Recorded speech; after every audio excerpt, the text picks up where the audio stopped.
उत्तमं येन धर्म उत्तमं अरिहंत शरणं सिद्ध प्रभु शरणं साधु जीवन शरणं येन धर्म शरणं यही चारो शरणं सब दुख हरणं सब सुख करणं भवोदधि तरणं सब सुख करणं भवोदधि तरणं।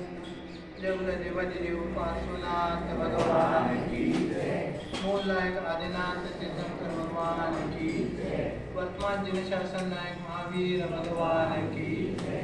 अनंत अनंत सिद्ध परमेश्वरी भगवान की प्रथमाचार्य चायचकपति आचार्य श्री शांति सागर जी महामुनि राज की संत शिरोमणि आचार्य श्री विद्यासागर जी मुनि महाराज की शांत मूर्ति वत्सल रत्नाकर आचार्य श्री सन्मत सागर जी महामुनि राज की मम दीक्षा आचार्य श्री बदमात सागर जी मुनि महाराज की मुनि संघ की 3.9 करोड़ मुनि राजों की माझ्यापेक्षा श्रेष्ठ ज्येष्ठ सर्व संयमी मुनि राजों की आज की आनंद की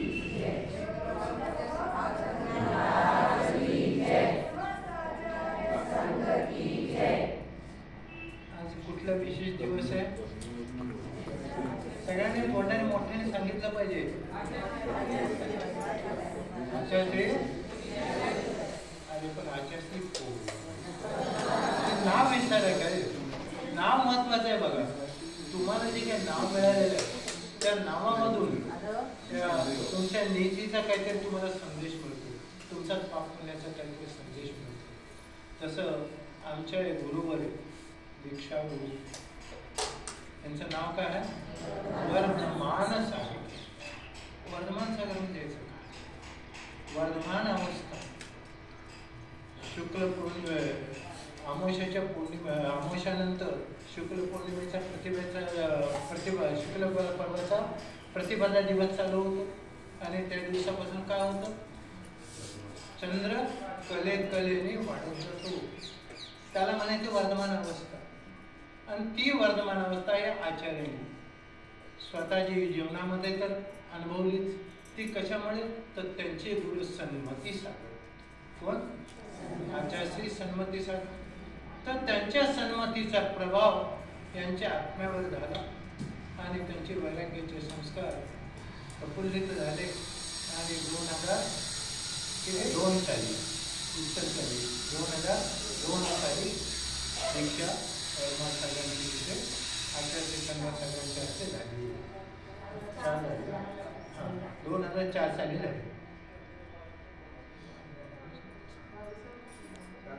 आपापल्या आत्म्यामध्ये आणायची वास्तविक आत्मा कधी वर्धमान होत नाही आणि आत्मा कधी छोटा होत नाही पण ज्याच्या मनामध्ये भाव आहे माझी आत्म्याची अवस्था वर्धमान करायची आहे त्यानंच ते भाव होणार आणि तेच योग्य संगती भाव झाले पण त्याच्या संमती सगळ्यांच्याकडे आले तर संमतीचा परिणाम त्यांचा दीक्षा त्याच्याबरोबर ते आमच्या संघामध्ये पाऊल सागर म्हणून आहेत त्यांचा दीक्षा झाला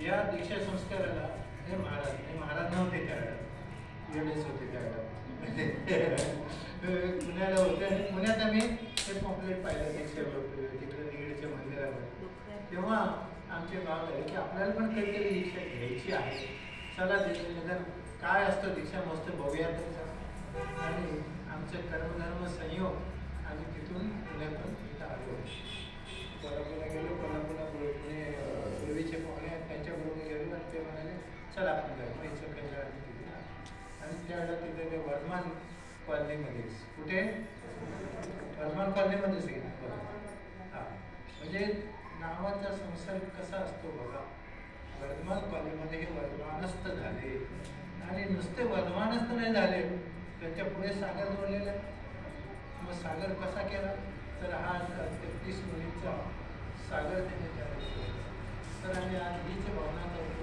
की असा सागर दिवसेदिवस वाढत जाईल आणि सगळेच वर्तमानसारखे पुनीत होऊन आपल्या आत्मस्वरूपामध्ये हीच मी भावना इथे करतो. जय बोलो देवादिदेव आचार्य श्री देवादिदेव पार्श्वनाथ भगवान की जय. अनंत अनंत सिद्ध परमेश भगवान की जय. प्रथमाचार्य जय चक्रवर्ती आचार्य श्री शांति सागर जी महामुनि राज की जय. संत किशोरमणि आचार्य श्री विद्यासागर जी महामुनि राज की जय. मम दीक्षा मम गुरुनाम गुरु आचार्य श्री वात्सल रत्नाकर सन्मत सागर जी मुनि महाराज की जय. मम दीक्षा गुरु आचार्य श्री पद्मनाथ सागर जी मुनि महाराज की जय. मुनि संघ की जय. आज की